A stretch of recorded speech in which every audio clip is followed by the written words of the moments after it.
Le titre de ce film qui sort dans 2 jours, c'est 45 ans. C'est l'âge de l'actrice principale, pas tout à fait, ni de l'acteur principal non plus. 45 ans de quoi? Ils s'aiment, un couple, depuis 45 ans. Ils s'aiment D'où vraiment? le titre. Ah oui, ils s'aiment d'amour. D'où le titre 45 ans avec Charlotte Rampling, vous l'avez dit, nommée à l'Oscar de la meilleure actrice, tout de même, aux côtés de Jennifer Lawrence, de Cate Blanchett, Charlotte Rampling pour ce même rôle-là qui a reçu l'Ours d'argent de la meilleure actrice. Donc aujourd'hui, je vous parle d'un très beau film. Le film raconte l'histoire d'un couple qui s'aime depuis 45 ans et alors qu'il est sur le point d'organiser une grande soirée pour leur anniversaire de mariage, le mari, Tom Courtenay, que vous voyez ici, reçoit une lettre dans laquelle on lui apprend que sa première femme, morte il y a 50 ans, qui était morte dans une randonnée en montagne, bref, on a enfin retrouvé le corps. Il reçoit cette lettre-là à la veille de la fête, si vous voulez. Cette nouvelle va bouleverser le couple, parce que d'un côté, le mari, qui n'avait jamais pu faire son deuil, puisqu'on n'avait pas retrouvé le corps, et de l'autre, Charlotte Rampling, la femme qui vit très mal le passé du mari qui ressurgit, et qui va donc remettre en cause, en question, les fondements de son mariage. Ils s'aiment vraiment, c'est important de le dire. C'est pas un film traditionnel, quand on voit l'usure des sentiments. C'est beaucoup plus profond que ça, c'est fort, c'est intelligent. Et c'est surtout très intelligent sur la fragilité du sentiment amoureux. Et cela, même lorsqu'on s'aime depuis 45 ans. Charles, c'est un film très peu bavard, qui se passe à la campagne. Mais alors, avec les regards de Charlotte Rampling, Tom Courtenay, tous ces non-dits, tout est dit avec très peu de choses. Alors, juste pour ceux qui ne connaissent pas cet acteur britannique, Tom Courtenay, héros des années 70. C'est ça, star de cinéma dans les années 70. Ah oui, c'est un des plus grands acteurs britanniques vivants. Qui maintenant se consacre essentiellement au théâtre et qui a reçu aussi l'Ours d'argent du meilleur acteur pour ce rôle-là. Qu'est-ce qu'on a fait? On a rencontré Charlotte Rampling, évidemment. Bonjour Charlotte. I will say, though, it's a wonderful place location-wise for an anniversary. It's your 40th, isn't it? 45th. Quand on apprend, tiens Charlotte, tu es nommée à l'Oscar de la meilleure actrice. Déjà, qu'est-ce qu'on ressent?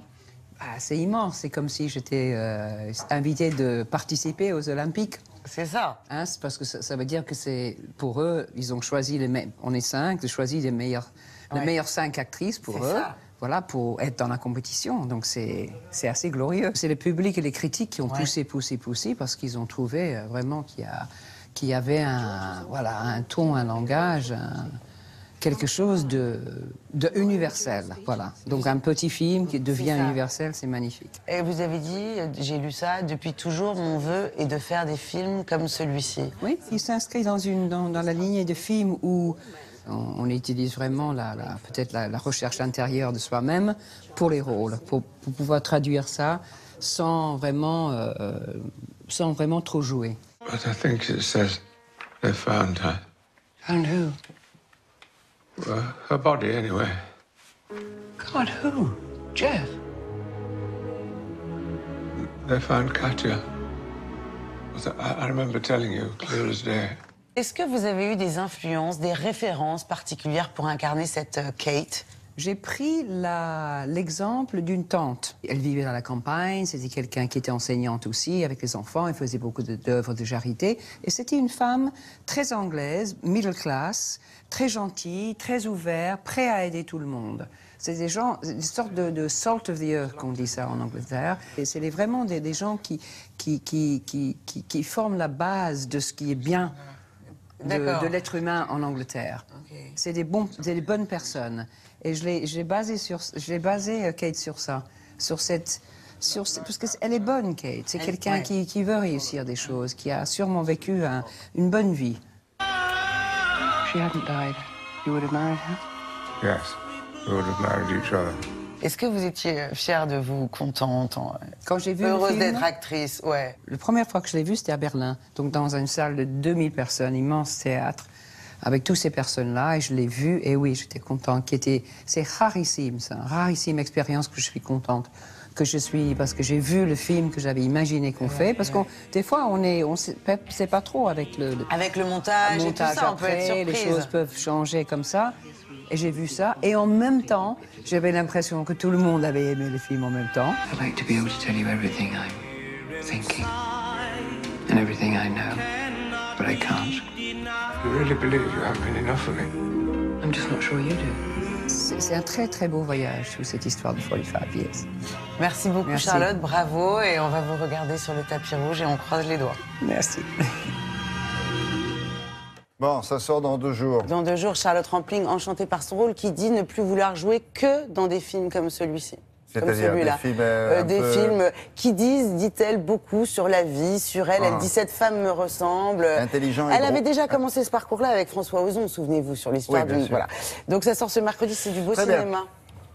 Merci Charlotte. L'actualité du week-end, vous ne le savez peut-être pas sur Internet parce que vous n'êtes pas en veille permanente, c'est la mise en ligne d'une pétition. Une pétition de gens très très connus contre quelqu'un de très très connu. Quelqu'un de très connu qui fait beaucoup trop parler de lui au goût de ses stars américaines. Elle s'appelle Jane Fonda, elle s'appelle Harry Belafonte, Kerry Washington, Michael Moore et j'en passe. Ce sont les premiers signataires et les créateurs, concepteurs de cette pétition qui s'appelle Stop Hate Dumb Trump. En gros, ça veut dire arrêter la décharge de haine de Trump. Ils dénoncent dans cette pétition les discours de haine misogynes, islamophobes et racistes du candidat, entre autres, en sachant, William, qu'ici en France, on peut la signer cette pétition. Ça n'aura évidemment pas d'incidence sur la campagne américaine. Oui, je mais nous, pense. on peut très bien la signer si on a envie. Ça, c'était ce week-end, William. Oui. Il a dit gentiment dans son discours que de toute façon, ses électeurs étaient tellement loyaux qu'ils pouvaient tirer sur quelqu'un en plein New York. Tout le monde continuera à voter pour lui. Eh, Alors, la provocation, voilà pourquoi il y a cette pétition aujourd'hui, par D'accord. exemple. Merci beaucoup. La météo matin avec Nathalie Riouet et vous allez voir quelque chose de tout à fait